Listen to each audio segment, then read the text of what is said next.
Welcome back, folks. We're going to talk about a pretty common circuit. I don't like relying on kind of pre-canned formulas when I can avoid them. But this one's so common. It's so very, very common that I think it's worth talking. Well, it is worth talking about. I think that everybody would agree that it's worth talking about. And you may not see why it's so common until we get to the theorems portion of the course, which is at least a few weeks down the road. We got to move through analysis next.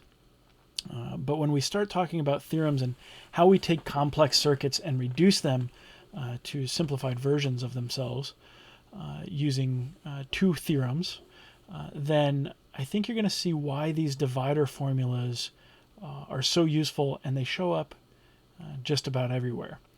And because they show up just about everywhere, it's good to get a feel for how they work and get some intuition about what the voltages and currents should be around divider circuits. But more importantly, I think we have to be careful.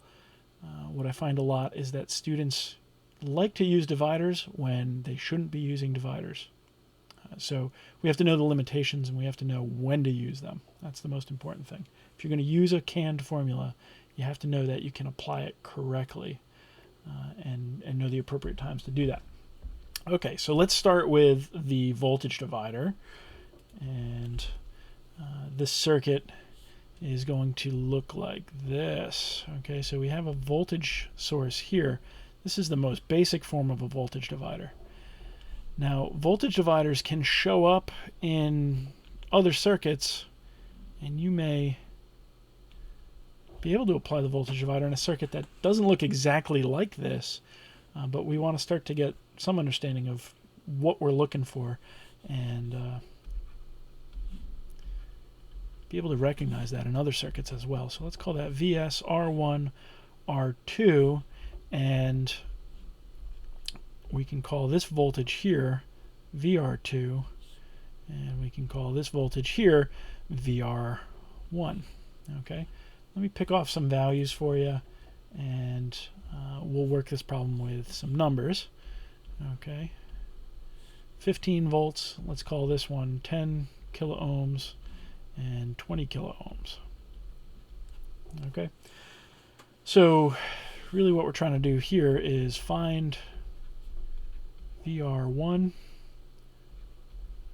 and VR2.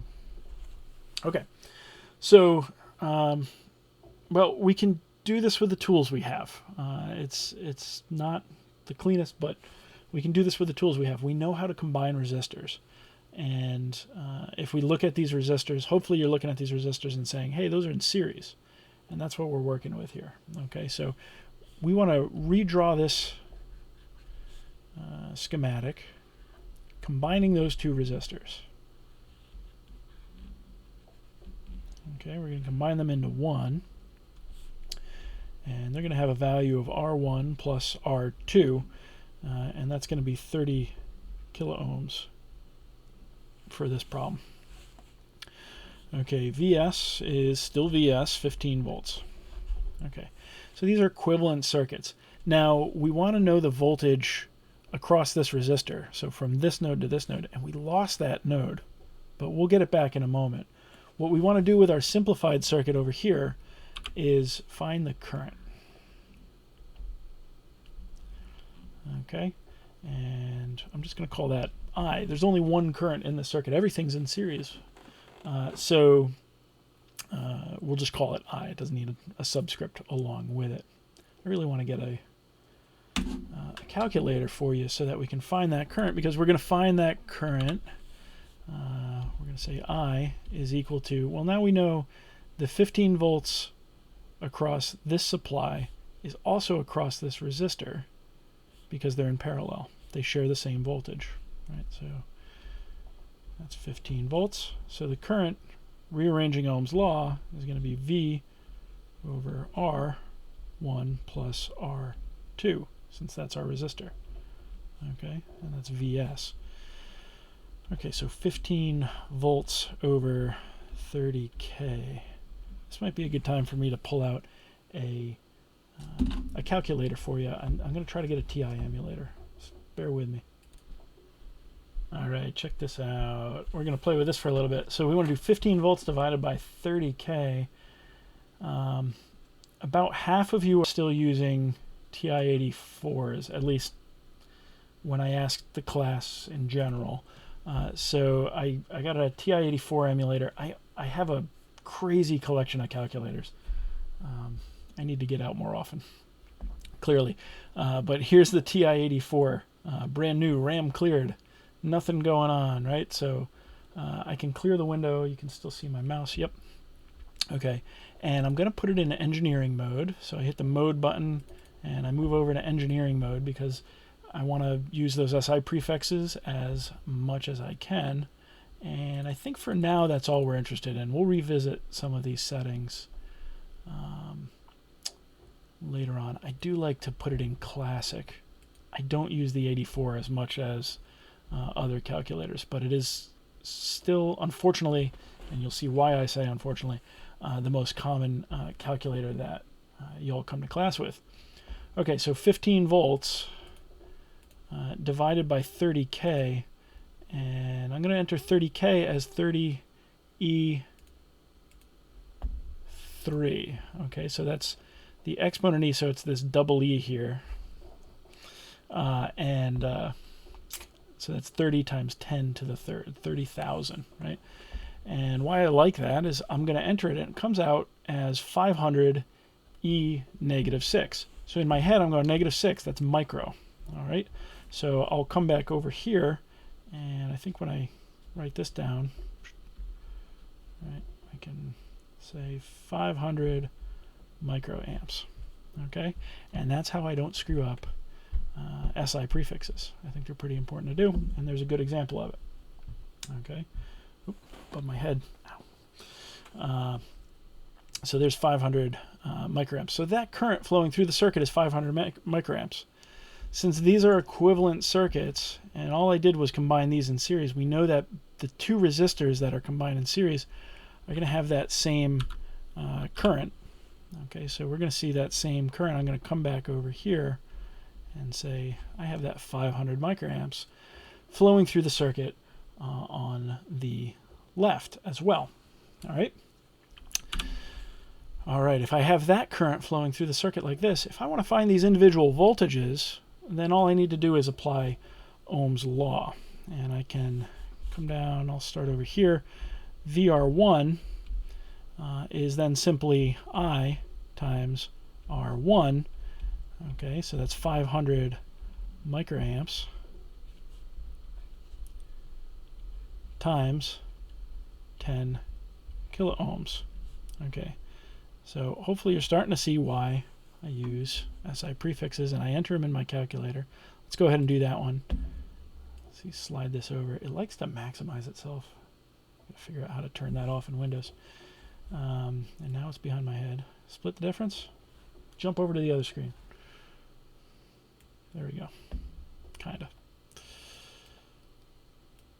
Okay, so 500, get that up there, 500 microamps, E negative 6, times 10K, E3.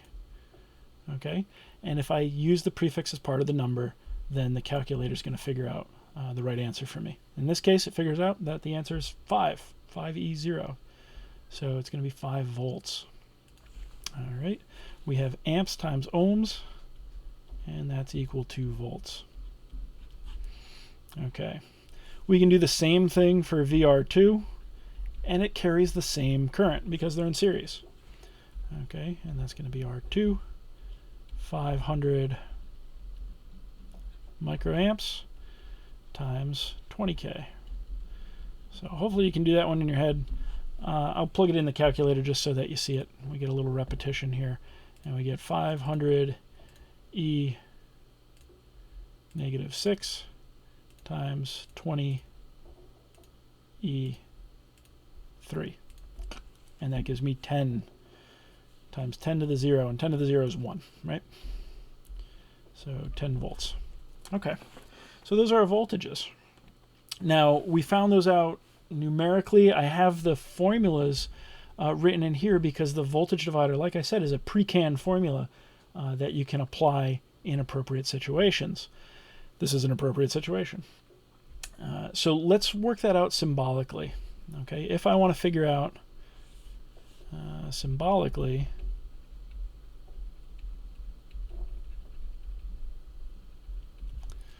let's say VR1, I'll do it with one of them. Let's do VR1 first. VR1 is equal to I times R1. Okay, I is up here, so I'm going to take that and plug it in down here, and I get Vs over R1 plus R2. I'll put that in a bracket, because then we just multiply that by R1. Okay, so that's correct, but it's not how we typically see this written. We're more likely to, well, we've got these two things in the numerator, right? If I multiply R1 into this set of brackets, I have it in the numerator, and Vs usually comes out. Okay, so you're more likely to see the voltage divider written this way. Vs, okay, times R1 over R1 plus R2. All right, and that's going to be your voltage divider. Now for R2, VR2, well, it's still that voltage supply. The only thing that changes is now we're multiplying by R2 up there. Okay, so you're more likely to see that written this way.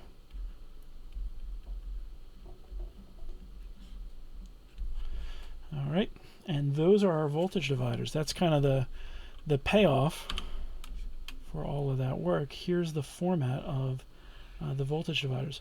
What we're doing is relating the voltage across the two things in series to the voltage across the individual things that are in series. Okay, so it's got to be a voltage in and a voltage out, and that's one of the conditions we're going to put on using the voltage divider.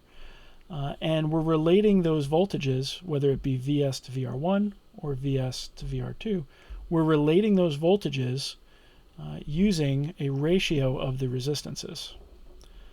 All right, so the voltage across R1 can never be greater than Vs because R1 by itself is never going to be smaller than R1 is always going to be smaller than R1 plus R2. We don't have negative resistances. If you find negative resistances, we're making free energy again, and we got to patent that stuff. All right, same thing over here. VR2 can never be greater than Vs because R2 will always be smaller than R1 plus R2. Okay, the other thing that I think we should notice is that, well, when we did this numerically, let's get some results up here. Here's 5 volts, and here's 10 volts. Okay, 10K and 20K is 30K, so 10K is 1/3 of the resistances together, and we got 1/3 of the voltage. And 20K is 2/3 of the resistances together, and we got 2/3 of the voltage. Okay, so it really does work out to just be a ratio. The smaller resistance got the smaller voltage. The bigger resistance got the bigger voltage. That's one of those gut checks that I can do to figure out what's going on. Okay, so boxed in red up here, right there. Look, I can reach out and touch it. Boxed in red there is the very typical format of a voltage divider that we're going to use, and we have to remember that. Let's see. Make sure. Let's do this. Make sure when you apply the voltage divider, one, that the two elements, we're going to do this with more elements in an example, 2 or more elements are in series. Okay, I see that mistake a lot where people look at two resistors and they say, hey, they're connected. I can apply the voltage divider, but they're not in series. There's something else connected. They don't share a node exclusively, and some of the current is being drawn off. And that's one of the assumptions, is that the current through one resistor is going through the other resistor. So if you're going to apply the voltage divider, be very certain that they're in series. The other thing that you want to relate, or to be certain of, well, let's get a drink of water here in my blue cup that will disappear. Look, magic disappearing cup with a bit of condensation on it. The other thing you want to be certain of is that you have a voltage in and a voltage out. So you're relating two voltages.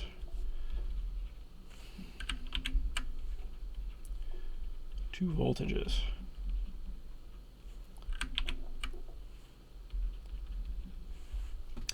Okay, let's do sub-bullets.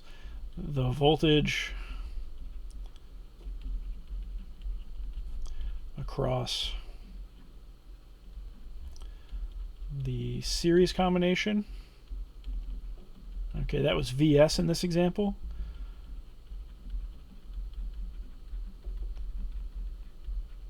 And the voltage across an individual component.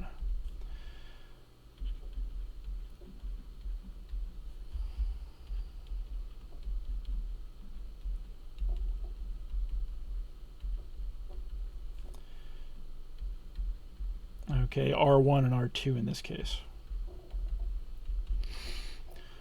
Okay, don't ever say voltage goes through things. It's always across things. Okay, oop, that's all behind me. Oop, let's get that up there for you there. Okay, we want to make sure we relate those two voltages. Common mistake that I see is I ask for a current and somebody goes, oh, I'll apply the voltage divider. What are you doing? It relates two voltages. Okay, you're not going to get a current out of a voltage divider. You got to use something else. You got to use a different method of analysis.